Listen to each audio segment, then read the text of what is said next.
تو آج کل ہمارے جو چیف جسٹس صاحب یہاں بیٹھے رہتے ہیں، سنیں ان کی آنکھیں دیکھ نہیں سکتی، ان کے کان سن نہیں سکتے اور ان کی زبان بول نہیں سکتی. یہ ہے ہمارا وہ شخص جو کہ اس وقت چیف جسٹس آف پاکستان بیٹھا ہوا ہے. یہ انصاف دینے کی بجائے انصاف کی وائلیشن میں پارٹنر بنا ہوا ہے. یہ بھی ان سایوں کے آرڈر کے اوپر آپریٹ کرتا ہے. یہ جو دیکھی ہوئی طاقتیں ہیں وہ بھی نہیں پاور لیس ہے، جیسا کہ میں نے کہا. یہ اپنے انہیرنٹ پرنسپلز جو ہے ان کو امپلیمنٹ کرنے کی بجائے یہ احکامات کے انتظار میں بیٹھے رہتے ہیں. ان کے جو فیصلے جو ہماری نظر میں جب سے یہ چیف جسٹس بنے ہیں تب تو یہ ریپریہنسبل ہیں. یہ بالکل ایک بائی اسٹینڈر کے طور کے اوپر، ایک تماش بین کے طور کے اوپر کھڑا ہوا ہے یہ چیف جسٹس. نہ دیکھ سکتا ہے، نہ سن سکتا ہے، نہ بول سکتا ہے. ہماری ڈیمانڈ اس سے یہ ہے کہ یہ چلا جائے. اگر یہ انصاف پرووائڈ نہیں کر سکتا پاکستان کو اور پاکستانیوں کو تو اس کا کوئی مقام نہیں ہے وہاں بیٹھنا. اس کو چھوڑ دینا چاہیے. اور یہی حالت آپ کی اسلام آباد ہائی کورٹ کے چیف جسٹس کی بھی ہے. میں آپ کو سپریم کورٹ کے چیف جسٹس کی ایک بات بتاؤں. 9 مئی کو وہ ٹریجڈی ہوئی تھی جس کے بعد ریاست کا سارا جبر اور فستائیت جو تھا وہ انلیش کی گئی تھی پی ٹی آئی کے اوپر. 25 مئی کو ہم نے ایک پٹیشن موو کی تھی سپریم کورٹ میں کہ یہ جو ہوا ہے اس کے بارے میں اس کو سنا جائے اور ایک جوڈیشل کمیشن جو ہے وہ کانسٹیٹیوٹ کیا جائے تاکہ دودھ کا دودھ اور پانی کا پانی ہو سکے. 25 مئی 2023. آج ہم مئی میں داخل ہو رہے ہیں 2024 میں. 1 سال سے اس شخص نے اس کو ایک کشن کے طور کے اوپر اپنی سیٹ کے اوپر رکھ کے اس کے اوپر بیٹھا ہوا ہے. چیف جسٹس آف پاکستان، شرم آنی چاہیے. شرم کا مقام ہے نہ صرف چیف جسٹس کے لیے بلکہ تمام جوڈیشری کے لیے. اس لالسنس کا کلچر جو ہے وہ ریاست میں اس وقت پھیلا ہوا ہے. کسی کے رائٹس، کسی کی فریڈمز، کسی کی عزت، کسی کی گھر کی چار دیواری جو ہے وہ کچھ بھی ریاستی گماشتوں سے محفوظ نہیں ہے. ملک میں ویسے تو دیکھنے کو جمہوریت ہے لیکن اصل میں ڈی فیکٹو مارشل لا ہے. یہاں اس وقت مارشل لا رجیم یہاں چل رہی ہے اور یہ ڈمیز جو ہیں یہ اس شخص واحد کی دکتات جو ہے اس کو امپلیمنٹ کر رہی ہے. انتہائی سینسٹیو ایشو کے اوپر آپ سے ڈسکس کرنا ہے، آپ سے بات کرنی ہے. اور یہ کرنے کے لیے میں نے اپنے 2 بہت ساتھیوں کو، ولید اقبال صاحب جو میرے لیفٹ کے اوپر ہیں، سینیٹر تھے، اور ابو ذر نیازی صاحب رائٹ کے اوپر، ان کو بھی آج میں نے ریکویسٹ کی ہے کہ وہ شامل ہوں اس پریس کانفرنس میں تاکہ جو اس کے لیگل اسپیکٹس ہیں اور جو اس کے ہیومن رائٹس اسپیکٹس ہیں اس کے اوپر یہ روشنی ڈال سکیں. یہ پریس کانفرنس ایک رپورٹ شائع ہوئی ہے، it's called Pakistan 2023 human rights report, اور یہ شائع کی ہے United States department of state, اور یہ کور کرتا ہے پیریڈ 2022 اینڈ 2023. اور اس میں جو ہیومن رائٹس کی اسٹیٹ پاکستان میں بیان کی گئی ہے وہ اگر آپ بھی پڑھیں، میں یہ کہوں گا رضوان آپ بچے یہ جو مجھ سے لے کے اس کی سافٹ کاپی ساروں کو آئی ایم شیور ان کے پاس ہوگی لیکن آپ کر دیجیے گا. وہ میرے جیسے شخص کے لیے جو was committed to this country شرم سے چک جاتا ہے. اس میں آپ ہیومن رائٹس لے لیں، اس میں آپ فریڈمز لے لیں، کچھ بھی لے لیں. انہوں نے نہایت ڈیٹیل کے ساتھ اس چیز کا بتایا ہے آپ کو کہ کس کس طریقے سے ان فریڈمز کو، ان ہیومن رائٹس کو وائلیٹ کیا گیا ہے. اور بہت سی چیزیں ہیں، میں صرف 2-1 منٹ میں آپ کو پڑھ کے سنا دیتا ہوں تاکہ سبجیکٹس جو ہیں وہ آپ کو کلیئر ہو جائیں. Significant human rights issues including credible reports of number 1 unlawful and arbitrary killings including extrajudicial killings، اس کے اوپر بات کی ہے انہوں نے. enforced disappearances، اس کے اوپر بات کی ہے. torture and cases of cruel, inhuman or degrading treatment or punishment by the government or its agents، اس کے اوپر بات کی ہے. harsh and life threatening prison conditions، اس کے اوپر بات کی ہے. arbitrary detention، اس کے اوپر بات کی ہے. political prisoners، اس کے اوپر بات کی ہے. transnational repression against individuals in another country. arbitrary or unlawful interference with privacy لوگوں کے گھروں کے اوپر ڈاکے ڈالنا، ان کے اوپر رات کے اندھیرے میں ان کو وائلیٹ کرنا، چار دیواری کا تقدس پامال کرنا، اس کی بات کی ہے۔ Punishment of family members for alleged offenses by a relative، اس کے بارے میں بات کی ہے۔ Serious abuses in a conflict including reportedly unlawful civilian deaths and enforced disappearances، یہ بھی سبجیکٹ ہے ان کا۔ Serious restrictions on freedom of expression and media freedom، یہ آپ کو کنسرن کرتا ہے۔ Including violence against journalists، یہ بھی بات کی ہے۔ Unjustified arrests and disappearances of journalists، یہ بھی آپ کا سبجیکٹ ہے، اس کے بارے میں بات کی ہے۔ Censorship کے بارے میں بات کی ہے۔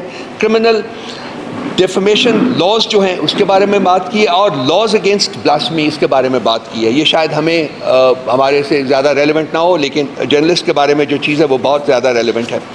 Serious restrictions on internet freedom, یہ بھی ایک سبجیکٹ ہے۔ Substantial interference with the freedom of peaceful assembly and freedom of association, اس کے بارے میں بھی بات کی ہے۔ Including overtly restrictive laws on the operation of non governmental organisations and civil society organisations. Restrictions on freedom of movement, یہ بھی ایک سبجیکٹ ہے اس کا۔ coerced or forced return of individuals to a country where they would likely face torture or persecution، یہ سب کچھ ہے، اور بھی بہت سی چیزیں ہیں جو کہ اس میں ہیں۔ اس سے امپورٹنٹ چیز جو ہے وہ یہ ہے کہ the government rarely took credible steps to identify and punish officials who may have committed human rights abuses۔ اور اس کے بعد انہوں نے یہ، میں صرف ایک بات اور کروں گا پھر میں I will pass on to my friends here۔ A culture of lawlessness pervades in the country۔ جو اس کی کنکلوشن ہے وہ یہ ہے کہ lawlessness کا کلچر جو ہے وہ ریاست میں اس وقت پھیلا ہوا ہے۔ کسی کے رائٹس، کسی کی فریڈمز، کسی کی عزت، کسی کی گھر کی چار دیواری جو ہے وہ کچھ بھی ریاستی گماشتوں سے محفوظ نہیں ہے۔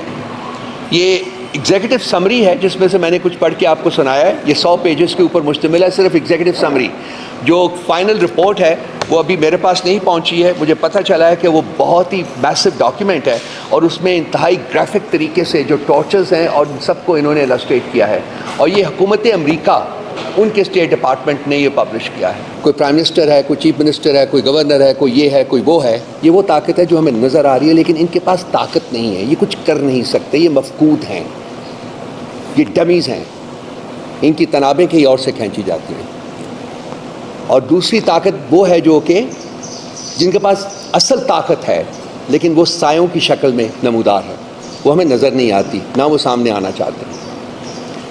یہ وہ بیسک کانفلکٹ ہے جو کہ جس کی وجہ سے اس وقت ان تمام ہیومن رائٹس وائلیشنز، فریڈمز کی وائلیشنز کے ساتھ ساتھ ایک کنفیوژن سا کریٹ ہوا ہے۔ ملک میں ویسے تو دیکھنے کو جمہوریت ہے، لیکن اصل میں ڈی فیکٹو مارشل لاء ہے یہاں، اس وقت مارشل لاء رجیم یہاں چل رہی ہے، اور یہ ڈمیز جو ہیں یہ اس شخص واحد کی دکتات جو ہے اس کو امپلیمنٹ کر رہی ہے، یہ بتائے بغیر کہ یہ کیا کر رہی ہیں۔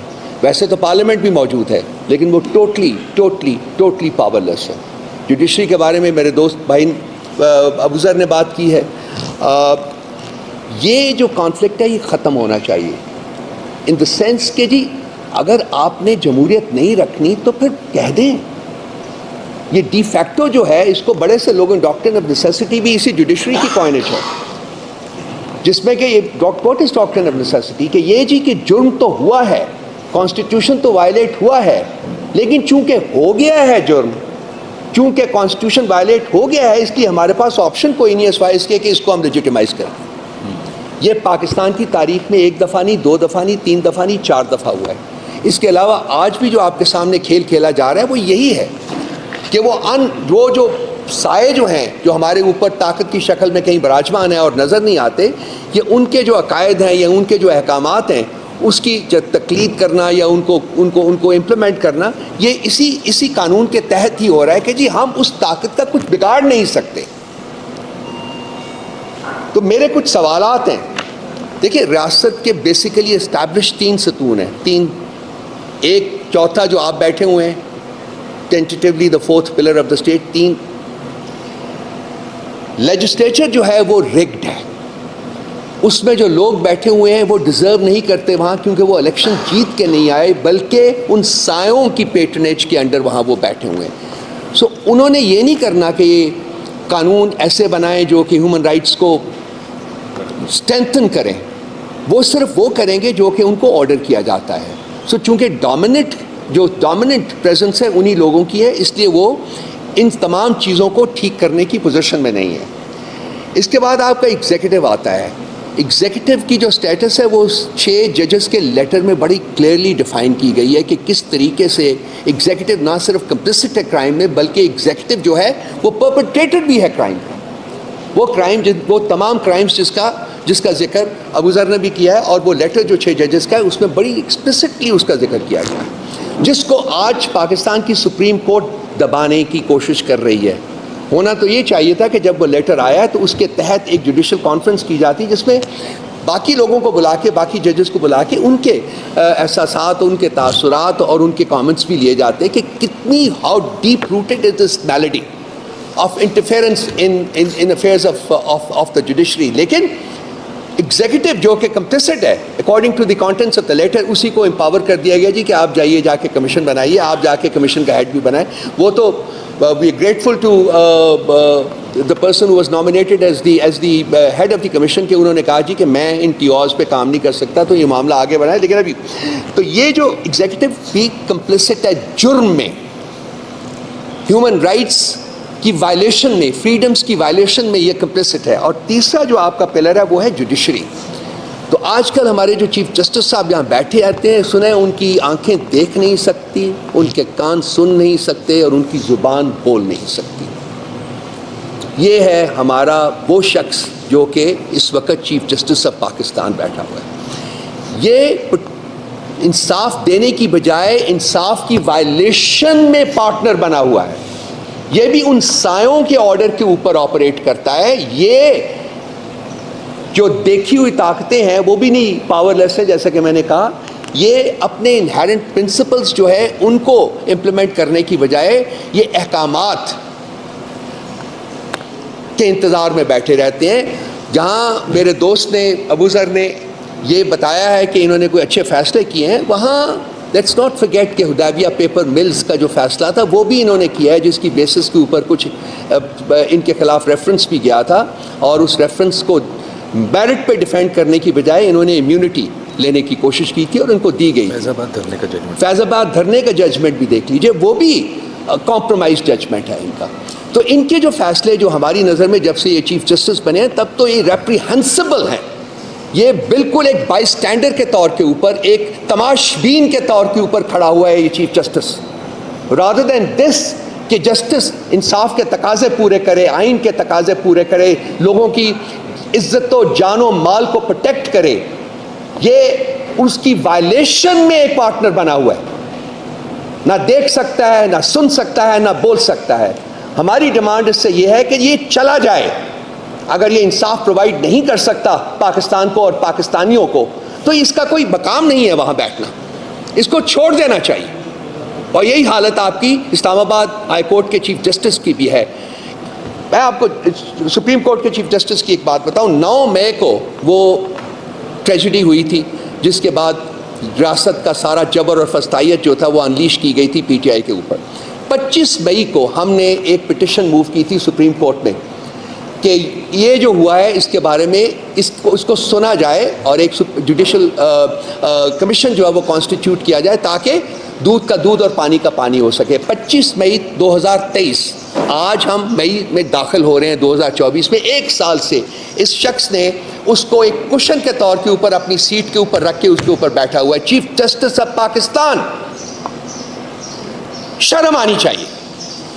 شرم کا مقام ہے نہ صرف چیف جسٹس کے لیے بلکہ تمام جوڈیشری کے لیے کہ ان کا سربراہ اس قسم کا کام کر رہا ہے. اس کے علاوہ ہماری اور بھی بہت ساری پٹیشنز ہیں جو اس کے پاس پینڈنگ ہے جن کو وہ فکس نہیں کر رہا.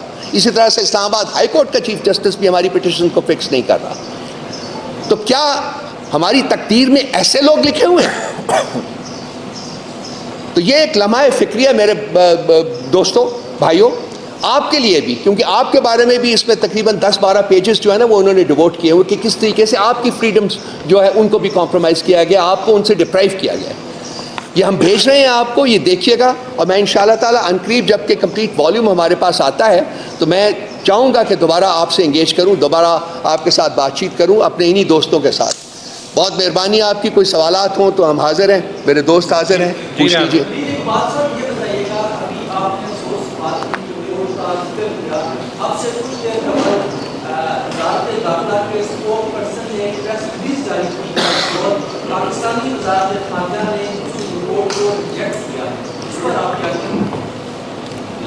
بول جلدی آواز آ جائے.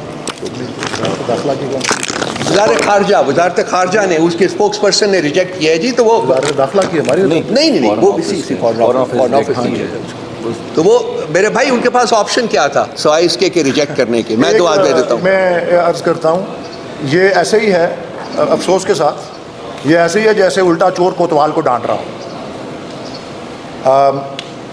میں کیونکہ میرے فاضل ساتھی نے یہاں پہ میر تقی میر کا ایک شعر پڑھا, میرے ذہن میں جو موضوع ہم ڈسکس کر رہے ہیں اس کے حوالے سے علامہ اقبال کا بھی ایک شعر ہے جو قابل غور ہے اور اس موضوع پہ لاگو ہوتا ہے, اور یہ 100 سال پہلے انہوں نے لکھا تھا کہ خدا کے عاشق تو ہیں ہزاروں, بنوں میں پھرتے ہیں مارے مارے, میں اس کا بندہ بنوں گا جس کو خدا کے بندوں سے پیار ہوگا. اور خدا کے بندوں سے پیار کا جو فقدان یہاں پایا جا رہا ہے, یہ رپورٹ اس کی آئینہ دار ہے.